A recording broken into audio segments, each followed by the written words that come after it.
Благодарам, председателе.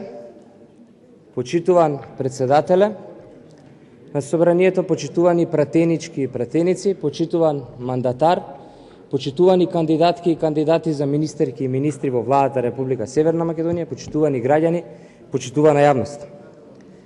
Граѓаните на предвремените парламентарни избори, кои што се случија во 2020 година, недвосмислено, јасно, прецизно, концизно, дадоа поддршка на Социјалдемократскиот сојуз, заеднички со сите политички партии кои што се и денеска дел од коалицијата кои што ја формираат владата, да ја водат државата и јасно да ги прецизираат сите оние моменти кои што гарантираат економски раст и развој на државата.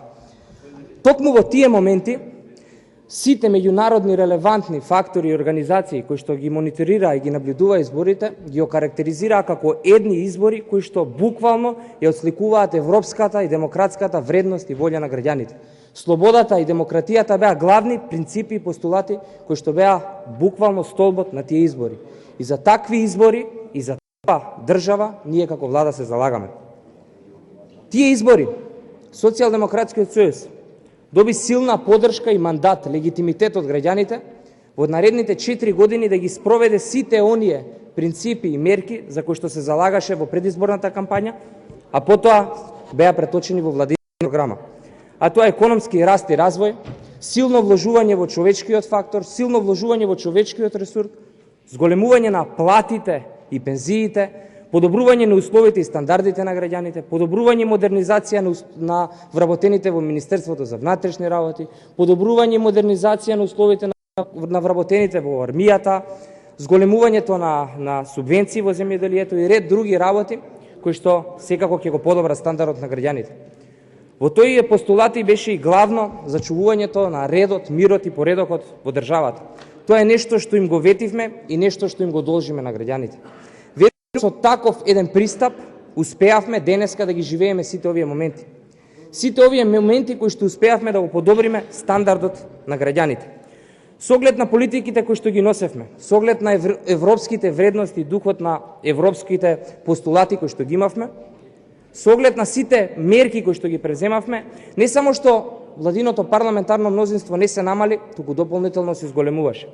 Тоа е доказ дека сите оние политики кои што ги спроведовме се правилни и вистински.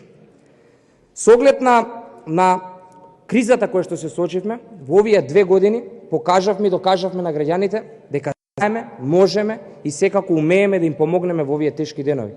Целиот свет, апсолутно секоја држава беше опфатена од оваа корона криза и буквално секоја држава губеше работни места, се затвараа компании. Во нашата држава успеавме да вбризгаме преку 1 милиарда евра директни средства кои што беа вбризгани преку 6 пакети мерки. Тие средства ја помогнаа македонската економија, тие средства ја го задржаа стабилно македонското стопанство и не само што не ја зголемивме невработеноста, и во такви услови успеавме да намалиме невработеноста на рекордно ниво од 15,7%. Мене ми представува голема чест што фокусот на оваа влада и на оваа владина програма е ставен на здравствените работници. На оние кои што многу жртвуваа. Оние кои што ги жртвуваа своите средношколски и студентски денови кои се посветија на науката за денеска да ни помогнат. Оние кои 2 години деноноќно беа на браникот и секојдневно ни помагаа на сите нас, на секој еден граѓанин за го заштитат и здравјето и секако колективното здравје на сите граѓани. На нив најмногу им должиме. На нив им должиме повеќе средства, повеќе зголемување на платите, модернизирање на здравствените установи, подобрување на здравствената инфраструктура и така натака. Драго ми е што токму они се во главниот фокус. Но исто така голем фокус имаат и младите. Како млад пратеник, драго ми е што во изминатиот период спроведовме многу голем број на политики за млади и денеска преку предлог на владината програма ја збогатуваме и ја зголемуваме опсегот на млади луѓе кои што треба да имаат помош. Во делот на придонесите, државата за секое нововработено младо лице до 29 години кој што ќе биде прв пат вработено, ќе ги покрива придонесите. Заеднички во партнерски однос владата и компаниите ќе овозможат и ќе вложат во знаењата и вештините на граѓаните, односно на луѓе, за да можат да имаат дополнителна практична работа и да бидат поконкурентни на пазарот на трудот. Дополнително ќе се зголеми опфатот на младинската гаранција. Повратокот на персоналниот данок на доход до 30 години за секој еден нововработен. Ова се само дел од мерките кои што ги предвидуваме за млади и верувам дека дополнително и со младинските центри кај што ќе можат младите да делуваат со дигитализација на европската младинска картичка која што ќе им помогне на младите, односно ќе имаат поголем опсег на попусти и поволности, ќе овозможиме младите да останат тука. Сега го сакам да ги напоменам и субвенциите, односно средствата кои што ќе бидат дадени за отварање на ординации за млади во руралните средини, изголемувањето на субвенциите од 10.000 на 20.000 евра за млади земјоделци. Ова покажува дека оваа држава има сериозен и добар фокус и пред се фокусот се младите луѓе. Со ова верувам дека ќе успееме во најмала рака да го сопреме континуираното оцелување на младите луѓе. Верувам дека тоа е главен приоритет и фокус кој мораме заеднички да го завршиме. Час поскоро очекувам колегите од опозицијата да се одважат и да го одблокираат законот за наставници и стручни соработници. Тоа е многу важен закон. На околу 4700 луѓе ќе можеме да им го трансформираме нивниот работен однос од определено на неопределено време. Ќе им ја решиме сагата и проблемите на голем број на луѓе. Во делот на реконструкција и изградба на училишта ќе продолжиме и понатаму. Верувам дека пандемијата ни покажа колку е значајно да имаме современ здравствен систем и токму затоа ќе продолжи и понатаму континуираното вложување во здравствената инфраструктура. Јас верувам дека ќе го прифатите предлогот на владата и ќе бидете дел од процесот на изградба на нов здравствен клинички центар во Скопје. Тоа е многу важно и за скопјани, многу важно и за државата. Секоја година ќе ги изголемуваме платите на здравствените работници до 10%. Оваа година веќе е 5%. Тоа покажува дека силно вложуваме во човечкиот ресурс. Денеска стапката на невработеност е на најниско 17,5% ниво.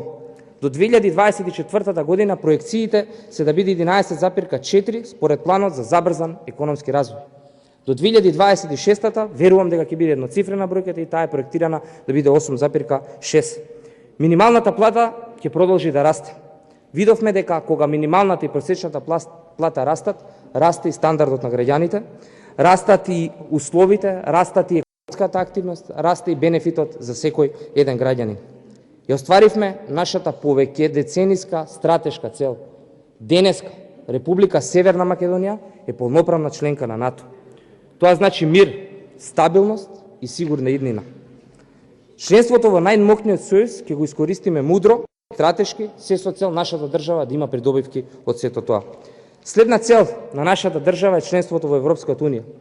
Целта на политиките е да ги донесеме европските стандарди и вредности дома, да им овозможиме на граѓаните европски начин на живот. Ги спроведовме сите потребни реформи и добивме 4 позитивни извештаи за нашиот прогрес. Тоа покажува за каков фокус и за какво делување станува збор во изминатите 4 години во овој дел. Ние сме држава со европски вредности и освен членството во Европската унија, друга алтернатива немаме. Очекувам за брзо да го надминеме проблемот со Република Бугарија и со зачувувањето на нашите позиции, кои што имаат црвени линии, да се оствари долго очекуваната прва меѓувладина конференција. Очекувам голем развој во сите сегменти. Тоа го докажавме дека го можеме во изминатите 4 години, но верувам дека во периодот што следи уште повеќе можеме да го докажуваме, еднички да придонесуваме кон сето тоа. И за на крај сакам да упатам една порака до мандатарот. Господине Ковачевски, јас сум убеден и сигурен дека утре до полнок ќе бидете избран за претседател на владата, заеднички со вашиот и со целиот тим на министри и министерки. Убеден сум дека ќе добиете голема поддршка од голем број на пратеници тука од салата. Верувам дека сето она што сте го зацртале ќе го остварите заеднички со нас. Ги познавам вашите квалитети и сум убеден дека имате амбициозен план, но верувам остварлив. Сакам да ви порачам дека од нас пратениците ќе добиете најголемата поддршка за спроведување на сите моменти, програми и мерки кои што доаѓаат од владината програма, но и уште поголема критика ако работите не се движат во правилна насока. Јас немам дилема дека ќе продолжиме по вистинскиот пат. Во изминатите 4 години е направено многу. Многу повеќе поредба со било која влада претходно, предводена од било која политичка партија, поддржана од било која власт. Но верувајте, тоа не е доволно, затоа што граѓаните очекуваат и заслужуваат уште многу повеќе и уште многу подобро. Ви благодарам.